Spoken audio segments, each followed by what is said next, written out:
और विवाह करके आए हैं, दरवाजा हुआ है। सुरुचि ने कहा पहले अपनी पहली पत्नी को घर से निकालो, तब मैं घर में प्रवेश करूंगी।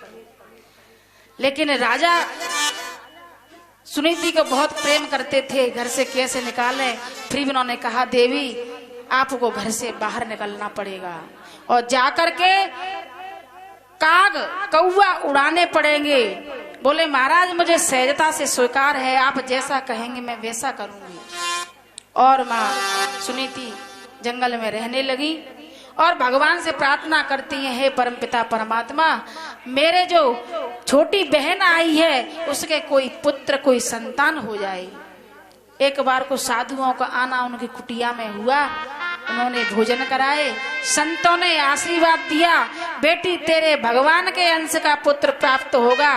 बोले महाराज मेरे होगा सो होगा, लेकिन मेरी एक छोटी बहन है उसके भी होना चाहिए।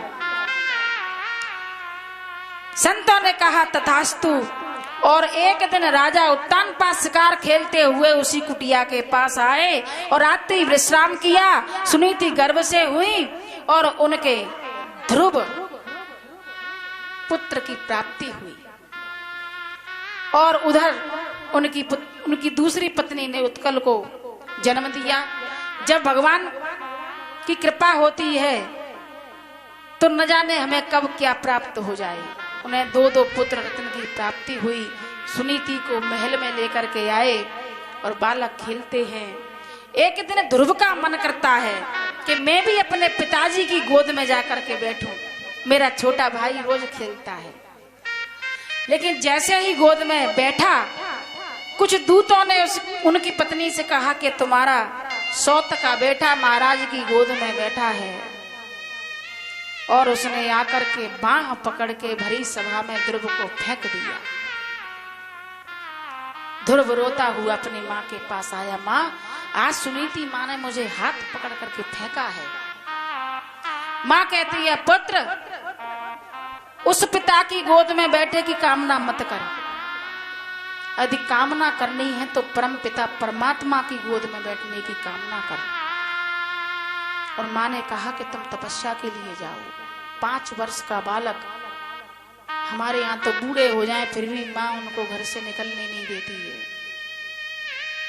बेटा ड्यूटी पर गया है, दरवाजे पर जब तक राह देखती है, जब तक बेटा लौट करके नहीं आता, मुझे तेरी धन दौलत कुछ नहीं चाहिए, बस एक बार तेरा मुख देख लूं। माँ जैसा प्रेम, कहते हैं जगत में सब नाते झूठे हैं, लेकिन माँ का नाता एक ऐसा नाता है कि यमराज भी उसके सामने आ जाए तो कह देगी मेरे पुत्र से पहले तू मेरी जान ले, मेरे पुत्र को दुख मत दो। माँ की भावना।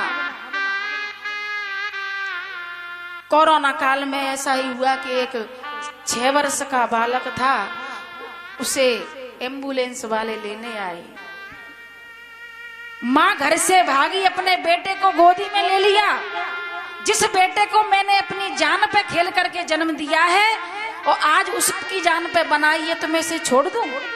इससे पहले मैं मर जाऊं। लेकिन हमारे यहाँ बड़े दुख की बात यह है कि आज के समय में माताओं का जीवन संघर्ष में है, क्योंकि कहीं तो सुपात्र बहुएं प्राप्त हो जाती हैं और कहीं उनको सुपात्र बहुएं नहीं मिल पाती। बेटा अगर चोरी छुपे कुछ लाता है, थोड़ी सी जलेबी लाकर माँ को दे दी तो बहू खाएगी नहीं, फेंक आएगी, जा अपनी माँ को खिलाया। तो माँ कहती है बेटा तुझे देख करके मेरी आत्मा संतुष्ट हो जाती है, मुझे तेरी धन दौलत नहीं चाहिए, मैं तुझे देख लेती हूँ, बस मेरा हृदय खुश हो जाता है कि मेरा बेटा ठीक ठाक है और मुझे कुछ नहीं चाहिए। तो माँ ने आदेश दिया, हे ध्रुव तपस्या करने के लिए जाओ। ध्रुव तपस्या करने के लिए चले हैं। रास्ते में नारद मुनि का मिलना हुआ। बोले बेटा बगैर गुरु के तुम्हें भगवान की प्राप्ति नहीं हो सकती। हमारे जीवन में गुरु बनाना अनिवार्य है। गुरु दीक्षा के बिना आपके दान का कोई महत्व नहीं है, भगवान के भजन का कोई महत्व नहीं है। इसलिए गुरु अवश्य बनाए, पति के साथ बनाए, ज्ञान गुरु बनाए, पति के साथ नहीं बनाए तो गुरु होना अनिवार्य है। वरना आपके यहाँ मांगने वाला कोई व्यक्ति दरवाजे पर आता है तो उसका भी पुण्य प्राप्त नहीं होगा। तो नारद जी कहते हैं, पुत्र तुमने गुरु बनाया कि महाराज मैं किसको गुरु बनाऊं, आप जैसे संत जब मेरे सामने हैं तो आप ही मेरे गुरु हैं। और नारद जी ने ओम नमो भगवते वासुदेवाय नमः का मंत्र दिया। मंत्र लेकर के यमुना जी में स्नान किया। वृंदावन में जाकर के ध्रुव ने तपस्या की। तपस्या करने लगे। कुछ समय उन्होंने कैथ के फल खाए, कुछ समय वायु का आहार किया और दिन बीते उन्होंने सब कुछ छोड़ दिया। एक पैर पर खड़े होकर के तपस्या करने लगे। ब्रह्मांड हिल गया और सभी देवता भगवान नारायण के पास पहुंचे हैं। हे प्रभु, कोई 5 वर्ष का बालक है जो तपस्या कर रहा है, जाकर के उसे आप दर्शन दीजिए। भगवान नारायण स्वयं लक्ष्मी सहित वहां पधारे हैं। बालक से कहा, हे पुत्र आंखें खोलो, हम तुम्हारे सामने खड़े हैं, लेकिन अबोध बालक है और उसे स्तुति करना नहीं आती है। तब मैया लक्ष्मी ने उसकी कपोलों पर भगवान विष्णु ने शंख को घिसा है। तब उस पुत्र की बुद्धि भगवान को पहचानने के लायक हुई है और हाथ जोड़ कर के ध्रुव कहता है, ओम नमो भगवते वासुदेवाय नमो नमः। ओम नमो भगवते वासुदेवाय। ओम नमो भगवते वासुदेवाय। वासुदेवाय मेरो नंद नंदनाय। वासुदेवाय मेरो नंद नंदनाय। वासुदेवाय मेरो नंद नंदनाय। वासुदेवाय मेरो नंद नंदनाय। ओम नमो भगवते वासुदेवाय। ओम नमो भगवते वासुदेवाय।